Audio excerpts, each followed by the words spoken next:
उसमें ये बात रह गई थी हमारी कि एक जीव के एक साथ कितने और कौन कौन से भाव होते हैं, तो वो आप पढ़ लीजिएगा। अभी हम यही चर्चा करते हैं, शरीर की ही चर्चा कर रहे हैं हम। तो शरीर में अब हमारा 43 नंबर का सूत्र है, तदादीनि भाज्यानि युगपदे तस्मिन्ना चतुर्भ्यः। तदादीनि मतलब उन तेजस और कारमान शरीरों से प्रारंभ करके युगपद एक साथ एक जीव के 4 शरीर तक विभक्त करना चाहिए, अर्थात जानना चाहिए। अधिक से अधिक एक जीव के एक साथ 4 शरीर हो सकते हैं। यदि जीव के 2 शरीर होंगे तो कौन से होंगे और कहाँ होंगे?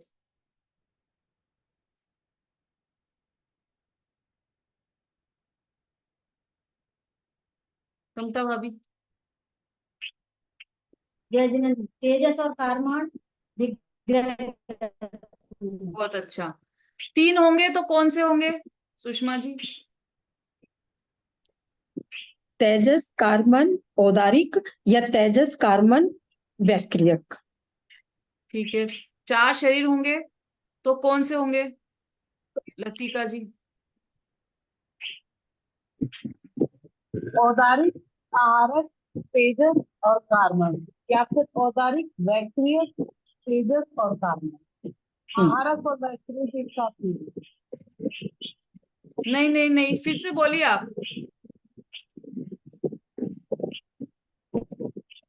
औदारिक, आहारक, तेजस और कार्बन, हम्म। या फिर औदारिक, वैक्रियक, तेजस और कार्बन। नहीं, औदारिक के साथ वैक्रियक नहीं हो सकता। आहारक के साथ वैक्रियक नहीं होता। हाँ, आहारक के साथ वैक्रियक नहीं हो सकता। क्यों नहीं हो सकता? क्योंकि जो आहारक शरीर है वो तो मुनिराज के होगा, और वैक्रियक शरीर देवों के या नारकियों के ही होता है। इसलिए ये दोनों तो कभी भी साथ में नहीं होंगे, है ना। तो 4 का जोड़ा बनेगा तो फिर क्या बनेगा विमलेश जी? दीदी 4 का जोड़ा बनेगा तो 2 बनेंगे, तो तेजस कारमान औदारिक और आहारक बनेगा।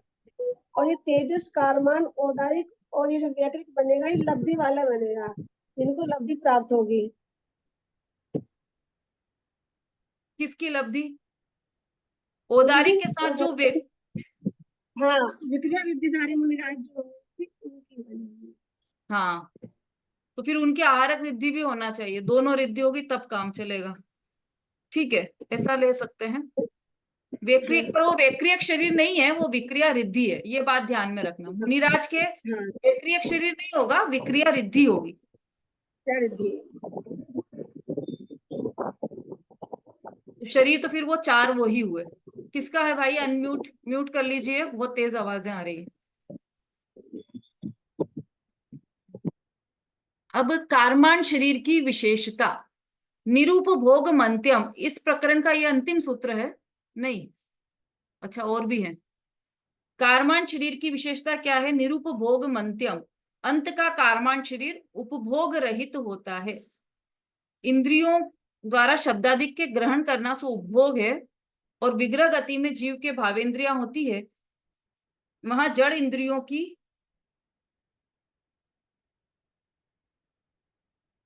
विग्रह गति में भावेंद्रियां तो होती ही है, पर द्रव्येंद्रियां नहीं होती। इसलिए यहाँ शब्दादिक विषयों का ग्रहण नहीं होता। यही कारण है कि कारमान शरीर उपभोग रहित होता है।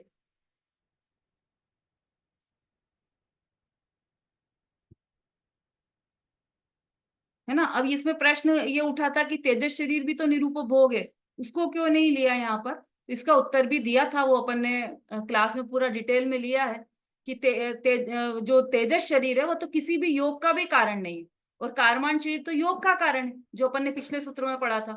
कारमान शरीर योग का कारण है, इसलिए तो विग्रह गति में कारमान शरीर कारमान योग का कारण है। 25वें सूत्र में हमने पढ़ा था। इसलिए वह उपभोग के योग्य है या नहीं, यह प्रश्न उठ सकता है। उसका निराकरण करने के लिए यह सूत्र कहा है, तेजस शरीर उपभोग के योग्य है या नहीं, यह प्रश्न ही नहीं उठ सकता, क्योंकि वह तो निरुपभोग ही है। इसलिए यहाँ उसे नहीं लिया गया है। वह तो उपभोग कर ही नहीं रहा है तेजस शरीर तो। लेकिन कारमान शरीर तो काय योग के कारण, कारमान योग के कारण उसका ऐसा प्रश्न हो सकता है कि वो निरुपभोग है या नहीं। तो यहाँ पर यह बताया कि वह निरूपभोग ही है कारमान शरीर। अब औदारिक शरीर का लक्षण क्या है?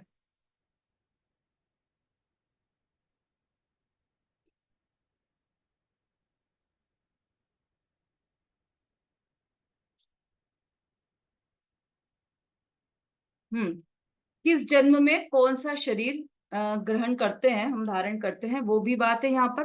तो गर्भ और सूत्र है 45 नंबर का, गर्भ सम्मूर्छन जमाध्यम। गर्भ और सम्मूर्छन, जन्म से उत्पन्न होने वाला शरीर पहला औदारिक शरीर कहलाता है।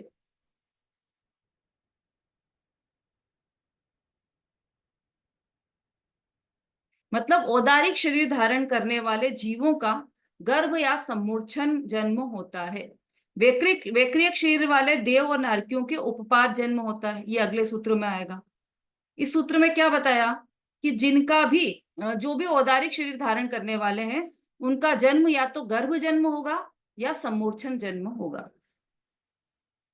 अगला सूत्र है 46 नंबर का, औपपादिकम वैक्रियकम। वैक्रियक शरीर का लक्षण, औपपादिकम वैक्रियकम। उपपाद जन्म वाले अर्थात देव और नारकियों के शरीर वैक्रियक होते हैं, है ना। ये अपन पढ़ चुके हैं पूरा डिटेल में पहले ही। अब अगला सूत्र है 47 नंबर का, लब्धि प्रत्ययम च।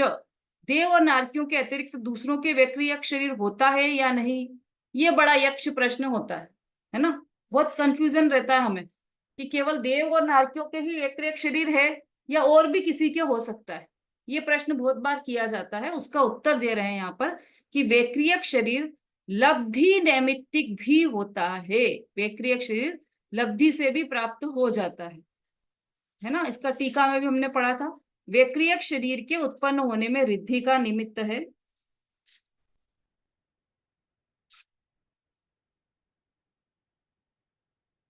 मतलब विक्रिया लब्धि से प्राप्त होने वाला जो वैक्रियक शरीर है, वो औदारिक जन्म वाले मनुष्यों के भी हो जाता है। ये बात यहाँ पर कहना चाहते हैं। मतलब औदारिक शरीर वाले के भी वैक्रियक शरीर इस तरीके से हो सकता है कि उसे विक्रिया लब्धि से प्राप्त होने वाला शरीर है, इसलिए उसे वैक्रियक शरीर कह सकते हैं। साधु की तप की विशेषता से प्राप्त होने वाले, ये तो अपन ने पढ़ ही लिया है, आप पढ़ लीजिएगा घर पर। और इसको वैक्रियक के अतिरिक्त किसी अन्य शरीर को भी लब्धि का निमित्त है। मतलब लब्धि के निमित्त से केवल वैक्रियक शरीर ही हो सकता है या और भी कोई ऐसा शरीर है जो लब्धि के निमित्त से होगा। तो उसका उत्तर दिया है 48 नंबर के सूत्र में, तेजस मपी। तेजस शरीर भी लब्धि निमित्तक है।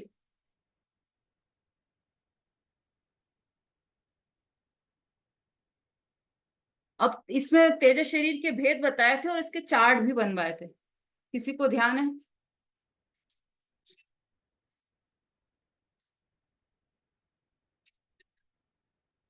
सरिता जी।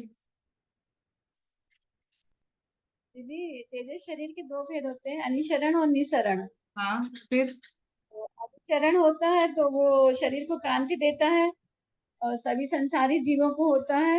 हम्म और तेजस वर्गणा से बनता है ये। हम्म अनिसरण वाला, और निसरण होता है तो वो शरीर को जैसे बाहर निकलने वाला होता है। हम्म शुभ और अशुभ दोनों होते हैं ये। हम्म और ये आहार वर्गणा से बनता है, ये आहार वर्गणा से बनता है। नहीं। तेज हाँ हाँ तो ये आहार, ये जो निसरण रहेगा तो आहार वर्गणा से बनेगा ना दीदी। तेजस वर्गणा से बनेगा ना, तेजस शरीर है तो। नहीं, जैसे ये अनिसरण है ना, ये तेजस वर्गणा से बनेगा। और दोनों जो ही दोनों ही तेजस तेजस वर्गणा से ही बनेंगे। तेजस शरीर है ना, तेजस वर्गणा से ही हाँ बनेंगे। दोनों, हम्म मतलब शुभ अशुभ दोनों माने उससे बनेंगे, तेजस वर्गणा हाँ से ही। हाँ, दोनों ही। और जो अनिसरण रहता है ना, तो ये शुभ रहता है, और निसरण अशुभ भी होता है। नहीं नहीं नहीं नहीं, नहीं, इसमें अरे कहाँ पहुंच गए आप, नहीं रुकिए। दीदी, इसमें है ना, निसरण के दो भेद हैं, निसरण के दो भेद हैं, शुभ हाँ। और अशुभ है। हम्म निसरण के भी दो भेद हैं, शुभ अशुभ है। तो शुभ होता है वो श्वेत होता है और शुभ प्रवृत्ति वाला होता है। अशुभ होता है तो वो लाल सा होता है, बिलाव के आकार का होता है। और जो शुभ होता है तो वो यानी जैसे कोई भी संकट आता है, कुछ ऐसा होता है तो उसको रोकने वाला होता है। और अशुभ होता है तो वो प्रतिकूलता में अपना असर दिखाता है और खुद को भी भस्म कर देता है, और प्रतिकूल परिस्थितियों को भी भस्म कर देता है। ऐसा मैं पढ़ा था तो कुछ कुछ ध्यान आ रहा है, वही बोलती जा रही हूँ। ठीक है, चलिए सुषमा जी बोलिए। तेजस शरीर के दो भेद हैं, अनिसरण और निसरण। अनिसरण कि जो शरीर को कांति प्रदान करता है उसे अनिसरण तेजस शरीर कहते हैं, जो कि सभी संसारी जीवों के पास होता है। यह अनिसरण तेजस शरीर है, यह लब्धि प्रत्यय भी नहीं है। और जो निसरण होता है यह लब्धि प्रत्यय होता है। यह दो प्रकार का होता है, शुभ तेजस और अशुभ तेजस। शुभ निसरण तेजस शरीर किसी क्षेत्र में यदि रोग या अकाल पड़े तो उन लोगों को दुखी देखकर तपस्या के धारी मुनि राज को करुणा उत्पन्न हो जाए तो उनके दाहिने कंधे से एक तेजस पिंड निकलकर 12 योजन तक के जीवों का दुख दूर करके मूल शरीर में प्रवेश करता है। यह शुभ निसरण तेजस शरीर है। और अशुभ निसरण तेजस शरीर किसी क्षेत्र में मुनि अगर अत्यधिक क्रोधित हो जाएं तो रिद्धि के प्रभाव से उनके बाएं कंधे से सिंदूर के समान लाल अग्नि रूप बिलाव के आकार वाला एक शरीर निकलकर 12 योजन तक के सब जीवों के शरीर को और अन्य पुद्गलों को जलाकर भस्म करके मूल शरीर में प्रवेश करके उस मुनि को भी भस्म कर देता है। वह मुनि नियम से नरक गति को प्राप्त होता है। यह निसरण अशुभ तेजस इसको निसरण अशुभ तेजस शरीर कहते हैं। ठीक है, ये दोनों ही शुभ और अशुभ निसरण तेजस शरीर के भेद है ना। और अनिसरण में तो कोई भेद ही नहीं है, अनिसरण शरीर तो सभी के होता है, अनिसरण तेजस शरीर सभी के होता है। और ये निसरण तेजस शरीर केवल मुनिराज के ही होता है। अब 49 नंबर का सूत्र देखिए, आहारक शरीर का स्वामी तथा उसका लक्षण। अभी तक हमने तेजस शरीर का देखा, स्वामी कौन है, उसका लक्षण देखे। अब आहारक शरीर का स्वामी और उसका लक्षण। शुभम विशुद्धम अव्याघाती चाहारकम प्रमत्त संयत सेव। आहारक शरीर शुभ है अर्थात वह शुभ कार्य करता है, विशुद्ध है अर्थात वह विशुद्ध कर्म मंद कषाय से बंधने वाले कर्म का कार्य है, और व्याघात बाधा रहित है तथा प्रमत्त संयत मुनि के ही वह शरीर होता है।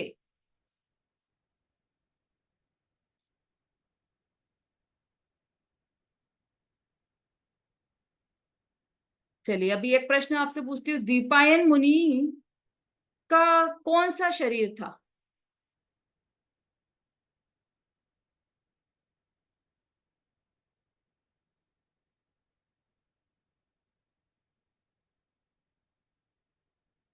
थोड़ा अपनी बुद्धि विवेक लगाकर ही उत्तर देना आप इसका। प्रश्न मेरा फिर से भले आप सुन सकते हैं, द्विपायन मुनि का कौन सा शरीर था?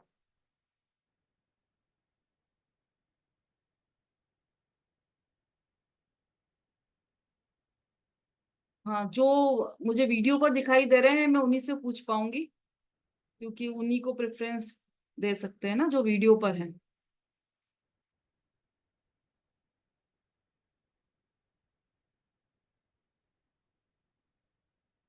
अभिलाषा जी।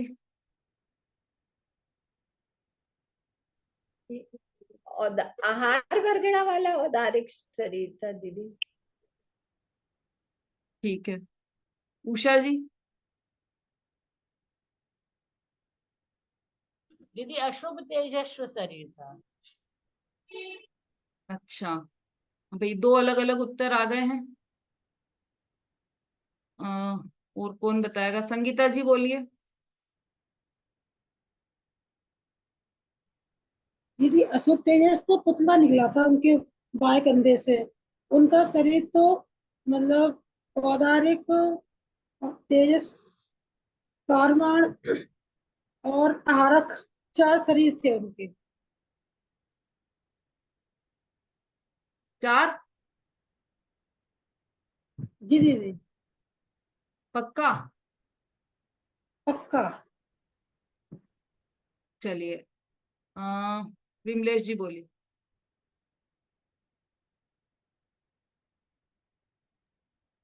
दीदी, शरीर तो उनको तीन ही थे, औदारिक, तेजस और कारमान शरीर। लेकिन जब क्रोध में उनका पुतला निकला था, ये अशुभ तेजस शरीर मिश्रण वाला निकला था दीदी। तब उनको क्रोध में उन्होंने उसको द्वारका नदी को जलाया था, तो वो पुतला निकला था दीदी उनका। स्टोरी नहीं, बस आप तो केवल ये बताइए कि कितने शरीर और कौन कौन से शरीर। तीन शरीर थे दीदी, औदारिक, तेजस और कारमान। तीन? तीन शरीर? हाँ जी। ठीक है, आरती जी बोलिए। हाँ दीदी, उनके तो औदारिक, तेजस और कारमान तीन ही शरीर थे मुनिराज के तो। ठीक है, सही उत्तर आ गए हमारे पास। बिल्कुल सही बात है, उनके तीन शरीर थे, औदारिक, तेजस और कारमान।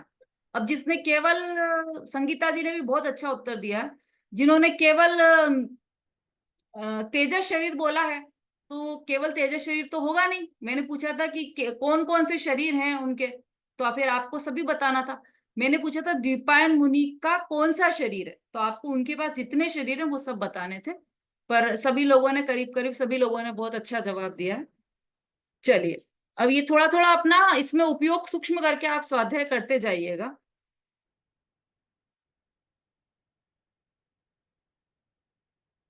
हाँ, हमारा 49 नंबर का सूत्र चल रहा है, आहारक शरीर का स्वामी तथा उसका लक्षण। इसकी टीका बहुत बड़ी है और सबको पढ़ना है ये टीका। ठीक है, अभी यहाँ पर नहीं दे रहे हैं, बहुत महत्वपूर्ण है इसकी टीका। सूत्र नंबर 49 की टीका आप टिक मार्क कर लीजिए कि ये आपको पढ़ना है जरूरी में, है ना। इससे आपका बहुत विषय क्लियर हो जाएगा आपको।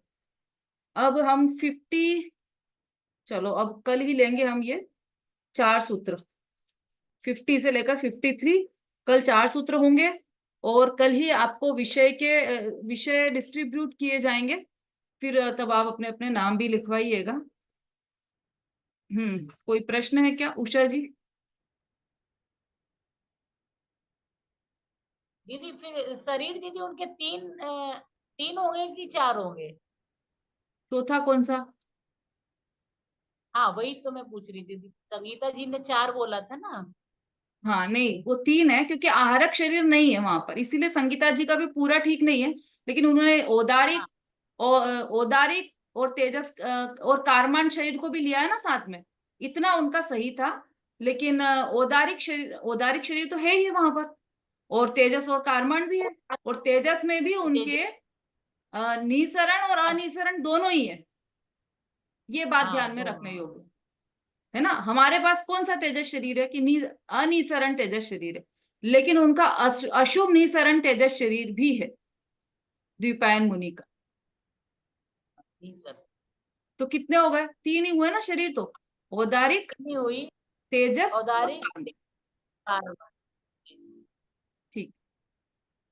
हाँ जैसे विष्णु दीदी, बोलिए। दीदी हाँ मेरा प्रश्न है कि जैसे तेजस, कार्मण और औदारिक तो ठीक है, लेकिन वो मुनि थे, द्विपायन मुनि थे, और मुनियों का तो छठे गुण स्थानवर्ती जो मुनिराज है उनको आहारक शरीर भी होता है। तो प्रश्न ये है कि जब वो महाराज थे तो उनका आहारक शरीर क्यों नहीं था? मुनिराज का औदारिक शरीर नहीं आएंगे फिर? देखो, मैंने कई बार कहा है कि हो सकता है और होता है, ये दो अलग अलग शब्द हैं, अलग अलग सेंटेंसेस है। इनका आप हमेशा ध्यान रखिए।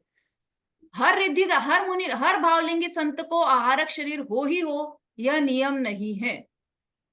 जिस किसी के कभी कभी आहारक रिद्धिधारी के ही आहारक शरीर होता है, होगा छठे गुण स्थान वाले कोई, लेकिन हर छठे गुण स्थान वाले मुनिराज को आहारक शरीर हो ऐसा कोई नियम नहीं है। जी। मंजू जी। जजमेंट दीदी। हम्म दीदी, अरहंत भगवान जो है वो 1 से 13वें गुण स्थान में आते हैं, हम्म तो 14वां गुण स्थान किसका है? 14वां गुण स्थान का समय बहुत कम है, 5 ह्रस्व अक्षर जितना समय है 14 गुण स्थान का, तो वो अरहंत भगवान से सिद्ध भगवान में कन्वर्ट होने वाला वो गुण स्थान है, उसको भी और एक अरहंत। प्रश्न और, हाँ जी दीदी, एक प्रश्न ये भी है कि लब्धि प्रत्यय च में वैक्रियक शरीर के उत्पन्न होने में रिद्धि का निमित्त है। ये साधु को तप की विशेषता से प्राप्त होने वाली रिद्धि को लब्धि कहा जाता है। इसमें लिखा है कि किसी किसी त्रियंच को भी ये विक्रिया होती है। हाँ तो मैं ये पूछ रही हूँ कि कभी आपको पढ़ने में आया किसी ग्रंथ में ऐसा अरे कोई अपनी क्लास त्रियंच? में पूरा पढ़ के सुनाया है मैंने गोमट सार में से, किसको किसको विक्रिया हो सकती है। उसमें मयूर, मोर का नाम लिया गया है उसमें, मुख्य रूप से मोर का, और अग्निकायिक और वायुकायिक, इन 3 लोगों का तो नाम स्पष्ट रूप से लिया गया है। आप रिकॉर्डिंग सुनना, अच्छा। उसमें पूरा स्पष्ट है, पूरा पढ़कर जी बताया था जी। हमने उसमें से, गोमट सार में से। हाँ अभिलाषा जी बोली। जी मेरे को एक क्वेश्चन था दीदी, जैसे आपने उसमें लिखा था कारमान, मतलब जो विग्रह गति में कारमान शरीर होता है उसमें भावेंद्रियां होती हैं। तो जब शरीर मतलब हमको ये लगता था कि औदारिक शरीर में ही भावेंद्रियां होती हैं, तो क्या कारमान शरीर में भी भावेंद्रियां होती है? ये समझ में नहीं आ रहा। इंद्रियों के भेद पढ़े हैं ना अपन ने, कौन कौन से भेद हैं इंद्रियों के? द्रव्येंद्रिय के 2 भेद और भावेंद्रिय के 2 भेद। द्रव्येंद्रिय के कौन कौन से 2 भेद हैं? और उपकरण। हाँ, निवृत्ति उपकरण द्रव्येंद्रियम, ठीक है। तो ये तो न तो वहां पर निवृत्ति है और ना उपकरण है, इसलिए ये तो कैंसिल हो गया।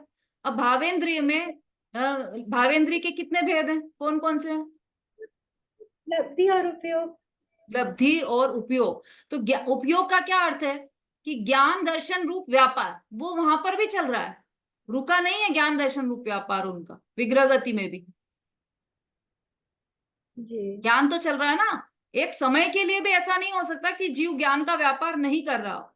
यदि एक समय भी ऐसा हो जाए तो जीव तो जड़ हो जाएगा, जीव पुद्गल हो जाएगा, वो जीव जीव ही नहीं रहेगा। और ऐसा कभी भी संभव नहीं है कि वस्तु का नाश हो जाएगा, वस्तु का नाश हो जाएगा तो विश्व का नाश हो जाएगा, तो वस्तु का कभी नाश हो नहीं सकता। इसलिए कभी भी संभव नहीं है कि जीव एक समय भी बिना ज्ञान दर्शन के रहे, एक समय भी बिना ज्ञान दर्शन के व्यापार के रहे। तो व्यापार तो हमेशा चल रहा है, जानना देखना हर समय चल रहा है उसको, तो इसलिए वो भावेंद्रिय है उसको, है ना। लब्धि और उपयोग ये भावेंद्रिय के भेद हैं, उसको आप पढ़िएगा ध्यान से तो आपको और समझ में आएगा। हाँ जी बोलिए सुनीता जी। जय जिनेन्द्र दीदी। जैसे ये ग्रुप में जैसे आपके सभी सूत्र समझाए हैं ना, तो जो आप विषय देंगी तो क्या सूत्र पूरे ऐसे ग्रुप में ही देंगी क्या? नहीं, वो अलग अलग तरीके से रहेंगे, कुछ ग्रुप में भी है और कुछ बिना ग्रुप के भी है ना। कल विषय बोलेंगे तब आप समझ लीजिएगा। संगीता जी बोलिए। जी दीदी, मैं ये पूछ रही थी कि जैसे अभी दीपायन मुनि की बात चल रही थी, तो उनके जो पुतला निकला था तो वो तेजस शरीर के कारण निकला था।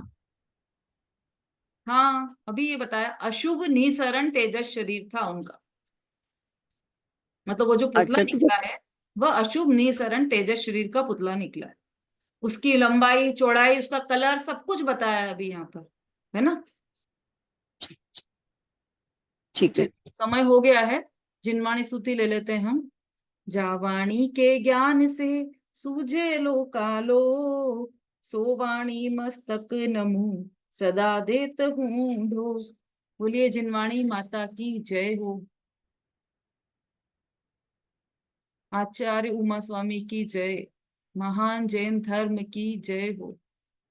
जय जिनेन्द्र दीदी। जय जिनेन्द्र, सभी को जय जिनेन्द्र। सभी को जय जिनेन्द्र। जय जिनेन्द्र।